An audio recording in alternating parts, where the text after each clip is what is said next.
This is David Dumke with the UCF Prince Mohammad bin Fahd Program for Strategic Research and Studies. I'm here today with Owen Kirby, the Senior Regional Advisor for the International Republican Institute.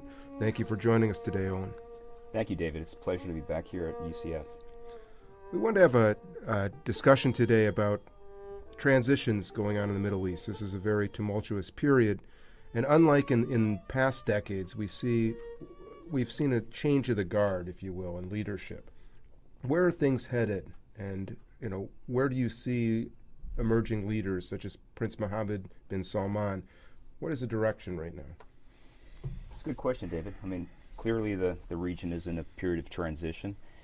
I think for the first time in probably, in decades, maybe since the early post-colonial period, the region as it is at this stage where it is trying to sort its own internal affairs out.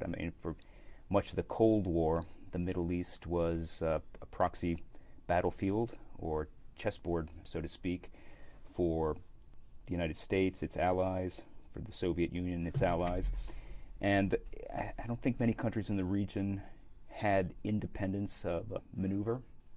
I think today, after a number of years of, let's say, some benign neglect, I think leaders in the region, countries in the region, are being forced to take matters into their own hands. Hence the situation in Yemen, where Saudi Arabia and its allies, including the United Arab Emirates, are acting independent of world powers and trying to sort out their own internal and regional security requirements.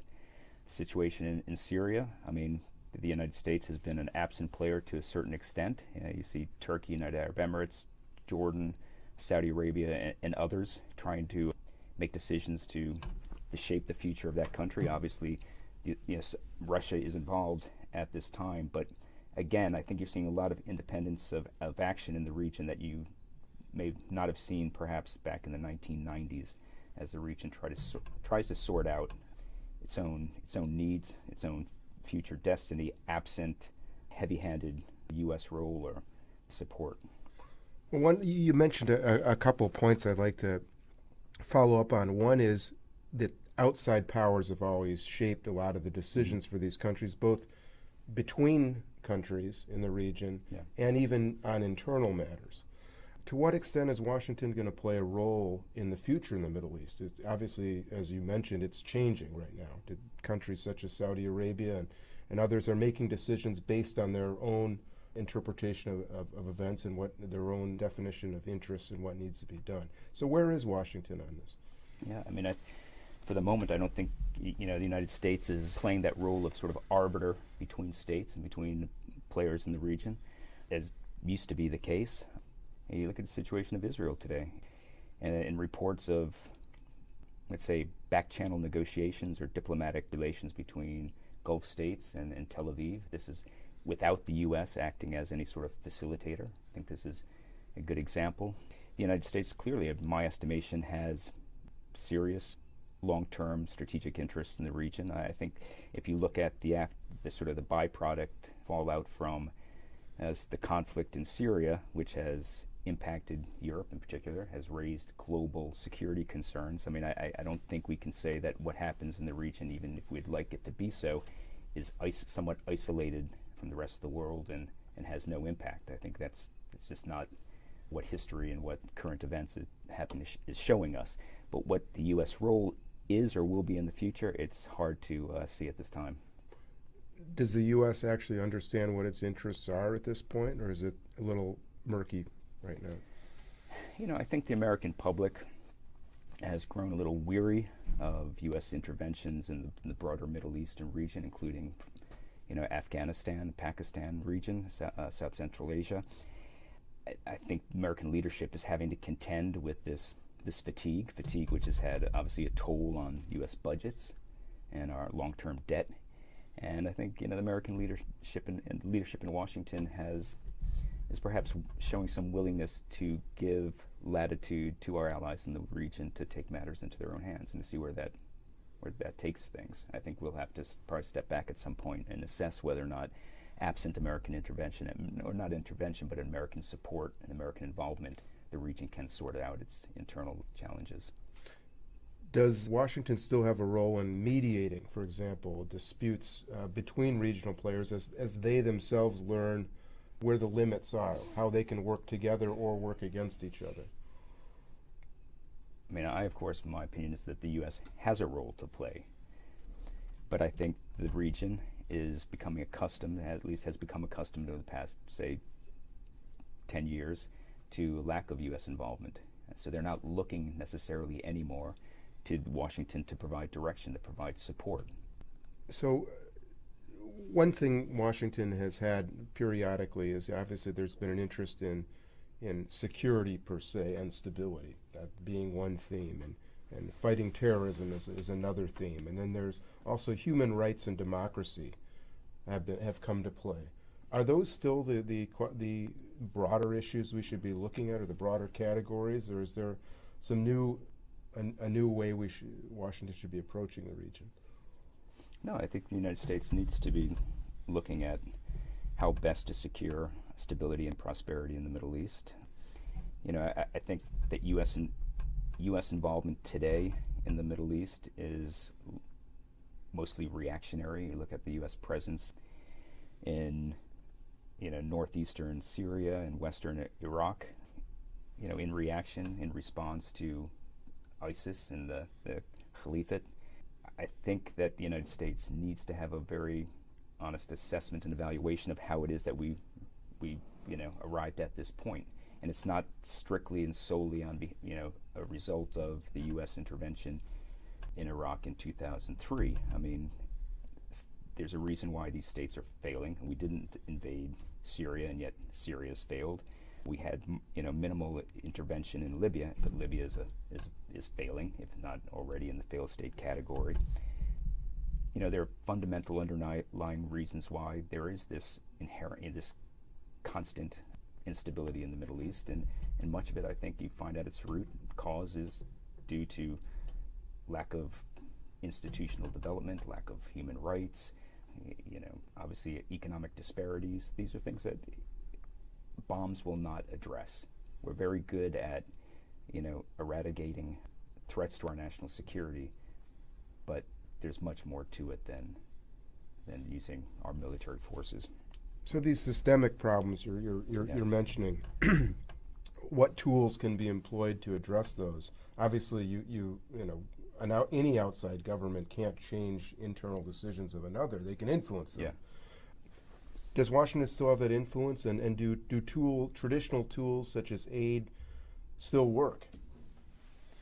Does the U.S. have an influence? Yes, U.S. has influence. U.S. still has standing internationally. That's not going away anytime soon. How the U.S. determines to use its influence is another story. Does aid work? Aid works, but not in isolation. We need, I think first and foremost, we need to enhance and strengthen our diplomatic efforts in the region. We need to reestablish and strengthen our relationships, obviously with core allies, but we shouldn't dismiss diplomacy as a tool to address non-allies or unfriendly states as well. Sure. You had experience working for different administrations inside the State Department. That's correct. And you saw how aid was used by them both effectively and ineffectively. Mm-hmm. So what are some of the lessons to avoid? I mean, we've talked on previous occasions about Afghanistan and some of the resources that were squandered there. Yeah. What are some of the successes, if you will, big or small? Obviously, you pointed out, Dave, I mean, we have very little impact if there isn't openness and willingness on the ground to change, to reform. I mean, I think our most successful, assistance and diplomatic efforts have been in places where there has been willingness, where there's internal recognition that change, reform, rebuilding, restructuring, whatever in development is required. And if we can harness our diplomatic and our assistance efforts in a sort of complementary, mutual reinforcing manner, I think we can have success. But there needs to be goodwill. There needs to be receptiveness to our efforts, and we need to be humble as well. And we can't exaggerate what money is able to purchase purchase in the region. I mean, one thing I recognized when I was working on this, on the development and the donor side of the, the diplomatic equation, is absent robust diplomatic engagement, the monetary funding assistance side of things has very little impact. Let me ask you, you worked during the George W. Bush administration on a program called MEPI, which in many ways is a very innovative way to get around some of the traditional problems of that have gone through USAID and other assistance formulas in the past. And those were focused more on smaller projects, correct? Did you see successes in those types of? Yeah, I think at the micro level, it isn't hard to record success. I mean, my experience is, despite the sort of perceptions that exist out there, sincere U.S. efforts, U.S.-led, U.S.-funded efforts to help people, whether it's develop their local economy, to improve their educational system, particularly at the very sort of micro level in a village, in a small community, is always well received. I mean, at the sort of the high policy level, yes, people in the Middle East in particular may have issues with U.S. policy, but they don't have problems with the U.S. people, and they don't have problems with sincere efforts of assistance coming from the citizens of the United States and taxpayers. So yes, I mean, I think the number of success stories are probably innumerable to sort of mention in this case right now, sitting here. But yeah, we had success, but it's sort of at the macro level, at sort of national level. Perhaps we had challenges, and we continue to face challenges. But I think people are receptive to U.S. efforts if they're sincere, and if we go in showing goodwill. Well, one thing you've been involved in over time, both with International Republican Institute as a consultant, and even when you were at State, was following polling from the region. What are some of the surprising things you've seen in polling over time in the region that most people would miss about how people feel? I mean, I think the top one, particularly given in the conversation we're having here, is that people aren't opposed to, rights-based, rule of law, democratic, systems of governance and participation. They're not. I mean, they may call it different things. I mean, maybe democracy isn't the term that's, rolling off the tongue of everyone in the region, but they want, the average person in the Middle East wants what we want, wants what the average American person wants, good quality of life. I mean, one thing, it's easy to poll and ask people, what do you think of the United States? What do you think of U.S. policy vis-a-vis whatever the issue is in the Middle East? But when you ask people, what are your priorities on a daily basis? The results are going to look very similar to the results if you ask someone here on the street in Florida, what are your daily priorities? Usually the first one's economic related: employment, cost of living, healthcare, access to education, housing, marriage. I mean, these are the issues, and particularly when you get down, the demographic scale. 70% of the population across the Middle East is under the age of 30. Ask this demographic, what are your concerns? What are your priorities? They're bread and butter quality of life issues. I mean, very similar to anyone here in the United States. And I think this is surprising because it's not the perception that one, gets from the headlines. Right. You've also looked very carefully on polling at the Palestinian population and how they feel. Obviously, these points you're making, this rings true with the Palestinians as well. Of course it does. Yeah. Does the current Palestinian leadership understand this, or is that do they see it, and if they do they see that as a threat or an opportunity? I think the current Palestinian leadership, it's a revolutionary leadership, and I think they've failed to make that transition from, the revolution which existed in, the trenches in Jordan and Beirut and the villas of Tunis back to, actually governing in the West Bank and Gaza. Palestinian leadership today is responsible for providing education, healthcare, housing, and developing the economy for, 4+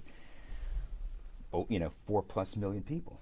And I think that was tough transition. I don't think they've made the transition successfully. I think the leadership is still in a revolutionary sort of mindset, and yet they have daily responsibilities to take care of the well-being of a population. It's a state in waiting, whether or not they, on one level, they understand that they have this pseudo-state, but on the other, but at times they can't get out of the revolutionary sort of jargon and thinking, and skills and capacity are just not necessarily there within the government structures and leadership to deal with these new responsibilities. Well, you're mentioning this with the Palestinian leadership. Of course, everyone ages, so there's inevitably a leadership change. Are there identifiable leaders under Abbas, or is this the Palestinian society used to be the most vibrant civically in the entire region. It is one of the most highly educated populations in the region. I mean, for years, Palestinians had no option other than education and emigration to the Gulf primarily, oil-based economies, and the Palestinian territories existed on remittances, but really a very, very highly educated population. And you would imagine, and you can be very certain that there's capacity there. There are people with ideas, with the skills, capacity, experience to provide leadership into the future. Unfortunately, we have a political system that has become much more centralized and personalized, particularly over the last decade or so, and this is not allowing for the emergence of new blood, new faces.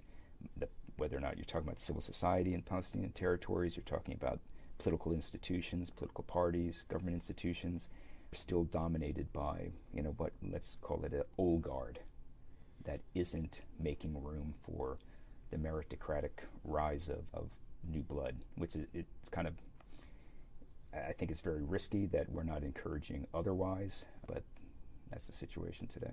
What could the U.S. do to encourage? The United States has, in recent years, has been very shy about engaging on discussing, intervening one way or another, diplomatically or assistance-wise, on the internal affairs of states in the Middle East. The irony here is that, where the Palestinian Authority is concerned, this is not necessarily a completely independent state. This is a pseudo-state. This is a governing system that is almost 100% reliant on donor assistance, whether it's that coming from, Israel, or, budgetary support from the United States and Western Europe. We have tremendous leverage here. We have tremendous interest in maintaining stability in the West Bank, Gaza, particularly in the West Bank under the Palestinian Authority. I mean, if we didn't have an interest, we wouldn't be continuing to support. I mean, and you know yourself how controversial this support is on Capitol Hill, and yet successive administrations have continued to provide budgetary and security support to the PA. We should use this support as leverage, and I know leverage is a term that many don't like to see used in, particularly in the Middle East context, but we need to do this to ensure that the future and this, any sort of succession or transition in the Palestinian Authority serves the good of all. Do we have that same leverage with Israel to help the situation in terms of create a climate that's more conducive for new Palestinian leadership to emerge? I mean, I think, obviously there's a Israeli interest in maintaining stability in the Palestinian Authority, but I think people are become very risk averse and at the same time very comfortable with the status quo. The risk aversion has to do with, what happens after Mahmoud Abbas. I think Mahmoud Abbas, current Palestinian president, has been successful on Israel's number one issue, and that's security. I mean, if you look back over the past decade or so, the number of terrorist or terrorism-related incidents emanating from the West Bank has been really negligible as compared to the preceding, period. Obviously, Gaza is a much different story.